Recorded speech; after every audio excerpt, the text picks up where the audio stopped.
നമസ്കാരം. മനസ്സിന് ശാന്തി ലഭിക്കുന്നത് സ്വച്ഛതയിൽ നിന്നാണ്. ആരാണ് മനസ്സിന് ശാന്തി ആഗ്രഹിക്കാത്തത്? അതിനു തക്ക ഒരു മാനസിക ചികിത്സാ പദ്ധതി നിർദ്ദേശിക്കുകയാണ്. താൽപ്പര്യമുണ്ടെങ്കിൽ ഇതൊന്ന് പരീക്ഷിച്ചു നോക്കുക. ഇതിൽ ഉൾപ്പെടുത്തിയിരിക്കുന്ന വാചകങ്ങൾ എല്ലാ ദിവസവും ചൊല്ലി മനസ്സിൽ ഉറപ്പിക്കുക. ദൈവത്തിൻ സമാധാനം എൻ്റെ മനസ്സിലും ശരീരത്തിലും ഉണ്ടാകണമേ. ഞാൻ ഈ ലോകത്തിൽ ഏകനല്ല, ദൈവസാമീപ്യം എനിക്കുണ്ട്. ദൈവത്തിൽ തെറ്റുകുറ്റങ്ങൾ ഇല്ലാത്തത് മൂലം എൻ്റെ മനസ്സിൽ നിന്നും അധമ വിചാരങ്ങൾ ദൂരീകരിക്കപ്പെട്ടിരിക്കും. തീരുമാനങ്ങൾ എടുക്കുന്നതിൽ ദൈവം എന്നെ തുണയ്ക്കും. ദൈവമാണ് എന്നെ നയിക്കുന്നത്. എനിക്ക് എല്ലായ്പ്പോഴും ദൈവസഹായം ഉണ്ടാകും.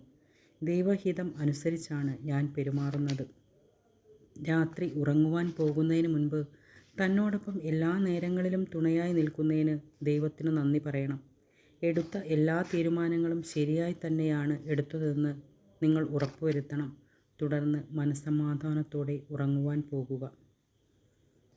മനസ്സിന് ശാന്തിയും സമാധാനവും ലഭിക്കാൻ ദൈവത്തെ വിശ്വസിക്കുന്നവർക്ക് ഇതിലും വലിയൊരു ചികിത്സാ പദ്ധതിയില്ലെന്ന് ആണ് എൻ്റെ വിശ്വാസം.